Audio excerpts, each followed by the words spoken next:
Alright, we're back working on this 2013 Chevy Malibu, and we're going to be replacing the rear wheel bearing hub assembly. Now the good thing about this car is that you pretty much can't buy the wrong wheel bearing because they're the same front and back. So I'm going to go ahead and show you what I've got here. Right, so here's our hub assembly, and it comes with a handy torque specs, and it's calling for 111 foot-pounds here on this note A, and then you back it off 45 degrees and then 185. Usually I just tighten it to 185, but this is the exact specifications, is to go 111, back it off that little bit 45 degree, and then go to 185, and that's for that axle nut. Okay, and you might be wondering, with wheel bearings sometimes you get a lot of different noise. You can get vibration, grinding. In this case, it's more of like a tire that's like really bad or out of balance or something. It's making that kind of noise, but any excessive noise definitely needs to be checked out. Now, I knew the noise was coming from the rear, but I did not know which side it was coming from. I did determine that, and it was over here on the passenger side rear, and I'm going to show you how I figured that out. Now, you could just replace the one, but it's recommended to replace these in pairs, so we're going to be doing both of these at the same time here on the rear today. Okay, so the very first thing we're going to do is chalk the front wheels because we're working on the rear. That's the very first thing you want to do, is make sure you got at least one of these front wheels chalked front and back. Okay, first thing, we're going to take a 19 millimeter. We're going to break these lugs loose on each side.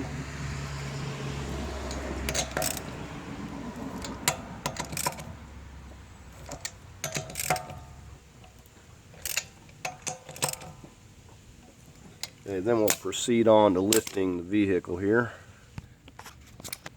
Okay, so we got a hold of this spot right here.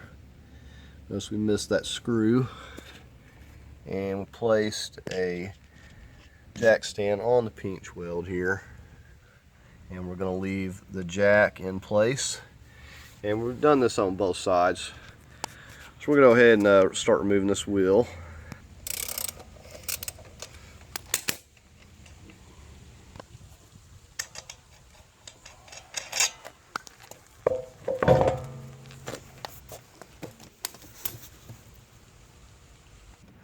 Okay, first thing I want to show you how you determine which wheel the problem is.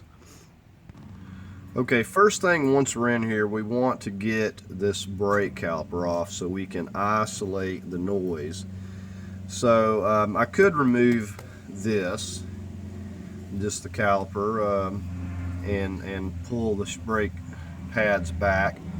But what I'm going to do in this situation is just take the whole entire bracket off, because I'm going to be removing it anyway.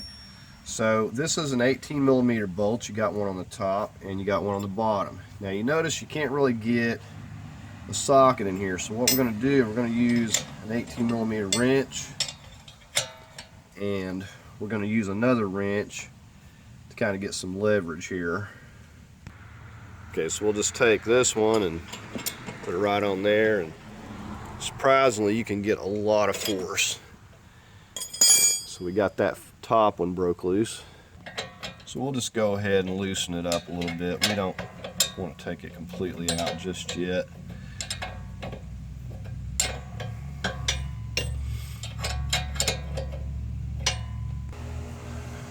Okay, so we're down here on this lower. This one you have no problem getting your socket and ratchet on.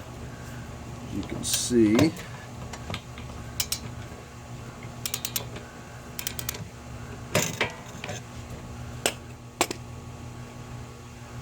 Alright, so we're just going to go ahead and finish removing that. Okay, so there's our bottom one. Alright, we'll go ahead and finish removing the top.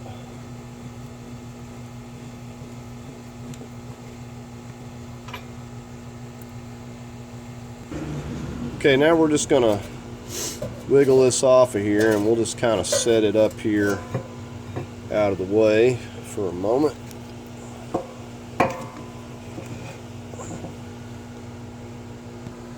Okay, and we can get some wire, we can get something to hold it. We just got it sitting there for now, it's fine. Okay, if you're lucky, you'll be able to hear this dragging and making a grinding noise. You probably can't even hear this. I can feel it dragging a little bit.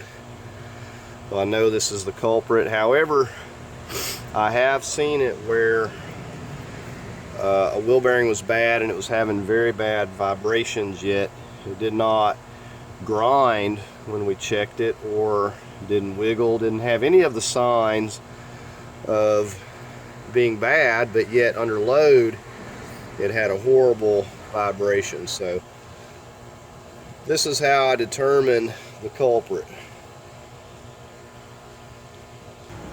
Next thing up, we got a T30 here, and it's a Torque, so we're going to go ahead and just get that loose.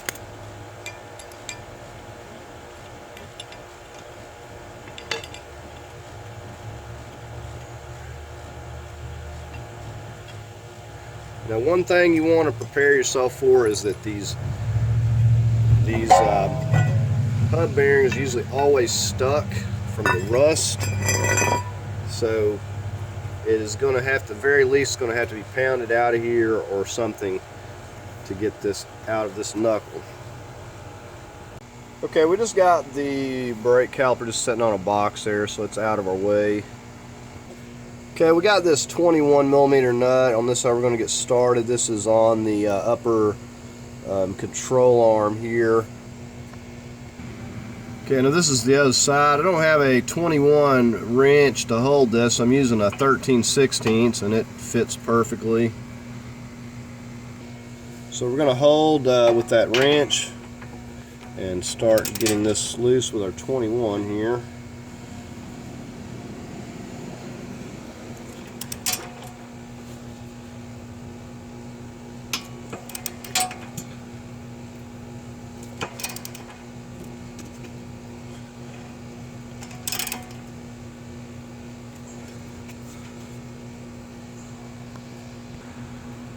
Okay, I've got the wrench just kind of setting against the frame there, so I don't have to hold it.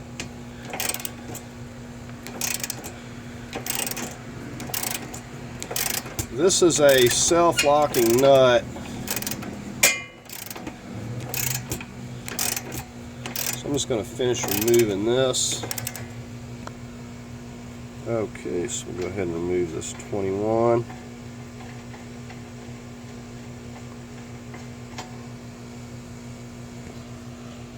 Okay, so you're not going to be able to get this bolt through here, so we're going to have to get a jack and lift up on this.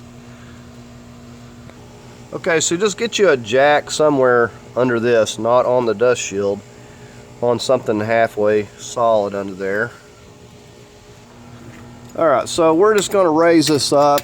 You know, you want to be safe anytime anything's under tension, but you should not have any difficulty. We're just going to raise it up, and as we'll raise it a little bit, and then we'll come over here and we'll check the bolt. Still not loose, so we need to get it lifted up enough to where the bushing's halfway in line there. We should be able to easily push it through. Not. Okay, let's try to go a little more. We don't want to go too far. Okay, we're getting real close.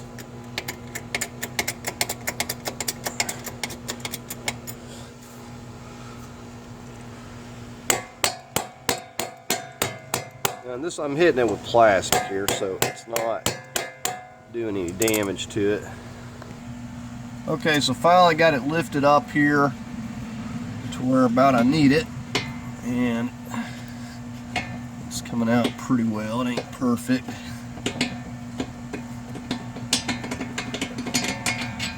Now, Now you can see we can lift, just kind of pop that up out of our way now. Okay, so now we've got our ABS. We're going to go ahead and take care of that so we're not damaging it. We'll just lift that right out of there. Just give it a little twist.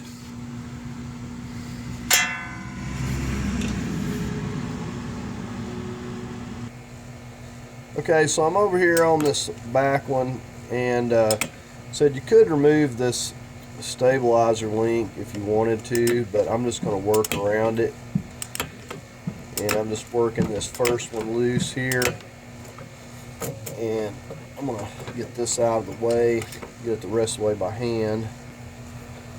And surprisingly, once these are broke loose, they actually come out pretty easy. At least these seem to. So there's that first one there. Okay, for the next one I'm using a little bit of an extension, just kind of coming over from the top of this. So I'm just pushing that over out of the way as need be.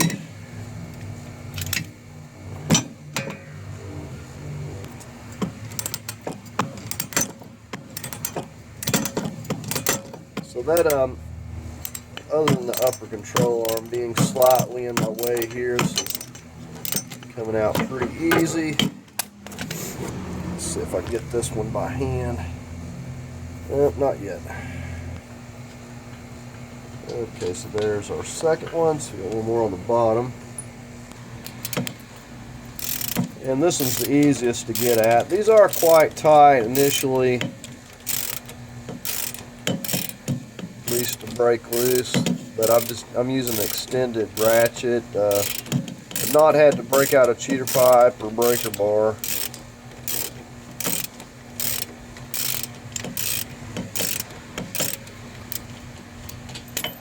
Alright, so there's our last one. Okay, now I'm just going to take my shot-filled mallet and start hitting from side to side, basically.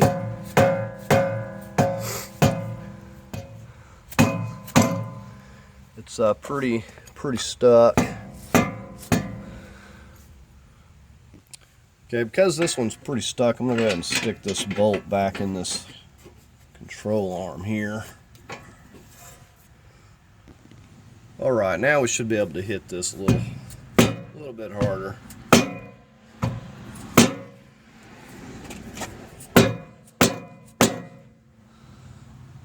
Okay, rubber mallet wasn't cutting it. We switched over to this 8-pound sledge.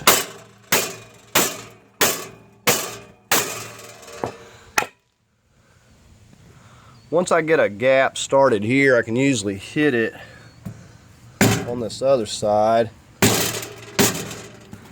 and we can create a gap.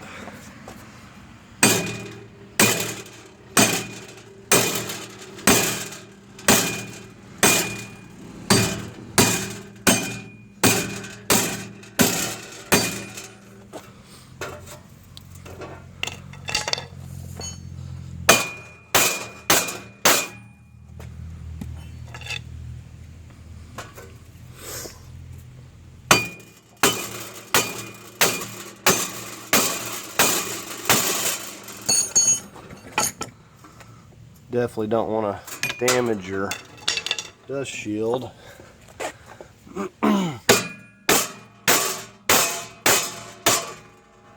Alright, we just about got it here.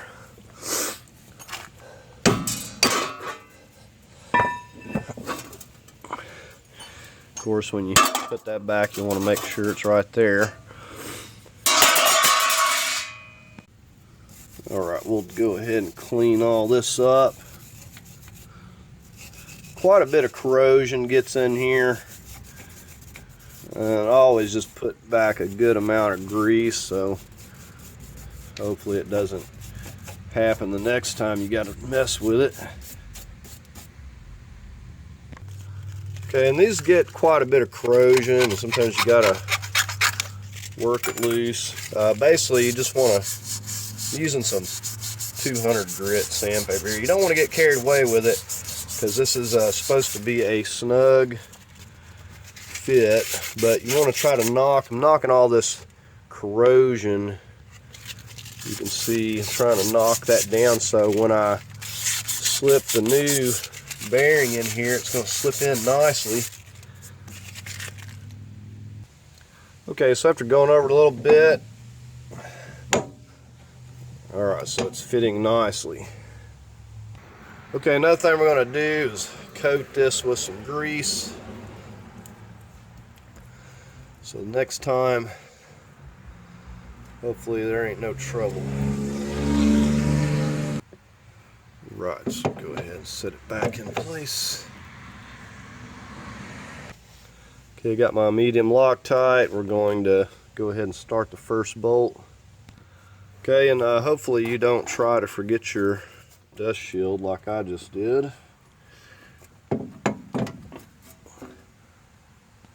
Okay, I'm just kind of feeling from behind and working these in here one at a time using the blue medium Loctite. And I'm just snugging them down by hand. They're going pretty easy. I'm going to go back behind it and finish snugging them up. Okay, we got our torque wrench set to 75 foot-pounds. We're going to try to go through here and get these one at a time.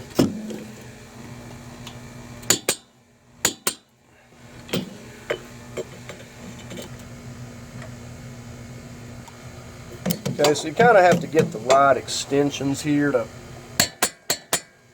get to these easier.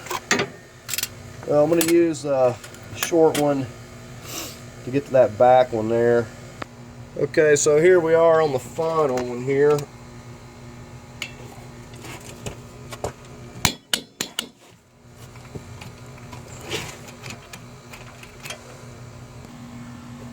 Alright, we'll go ahead and get this ABS back in place.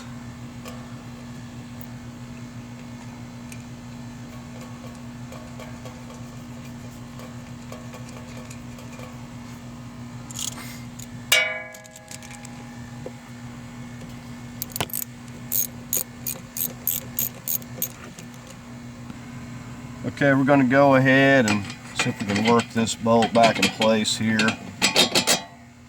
As long as you got it jacked up enough, it should be fine. Okay, so we got our wrench over here, 13/16 in this case, and I'm snugging this up. So this is a self-locking.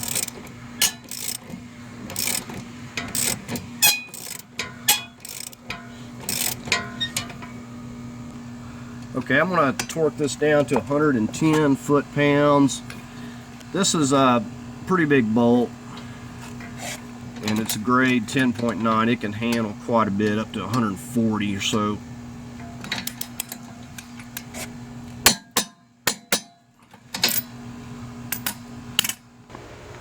Okay, so we're ready to get our rotor.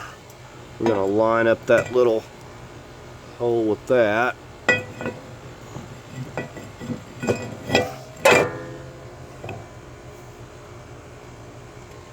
Okay, so we're going to put some Loctite on that. It doesn't have to be terribly tight. Even if you lose this little thing, its only purpose is to hold the rotor while you get your brake pads on.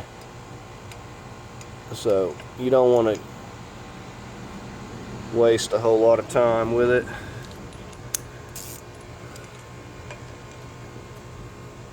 And I just snug it up a little bit. Okay, so I'm just getting ready to slide these on. If you didn't change your brakes, you won't have to worry about screwing the caliper back. You should be able just to work it right back into place. Okay, I'm going to get this top one. Got the, again, the medium Loctite. Now, unless you got a crowfoot or, you know, a little small, low profile 18, it's kind of hard to torque this top one here, but it can be done. You could leave this one out as well. Okay, the bottom one's pretty easy to get to. Just got to get it lined up here.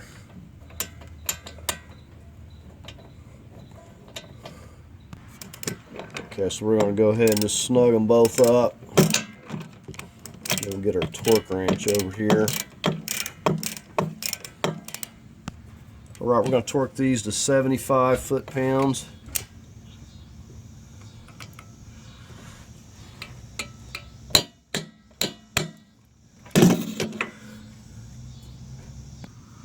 Okay, so I'm able to fit in here with a low profile socket and a little 3/8 adapter here to torque this.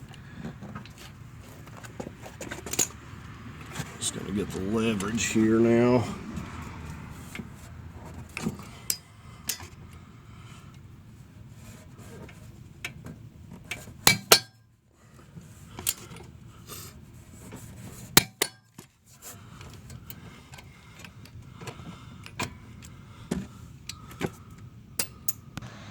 Where I'm going to go ahead and get this jack out from under here.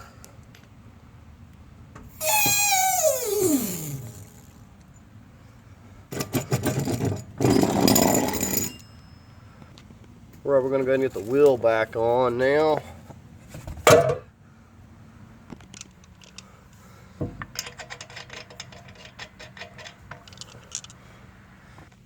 Alright, now we're just going to get the jack stand out, the vehicle lowered, and we'll get these lug nuts torqued down to about 100 foot-pounds. Right, we're going to go through and torque these now.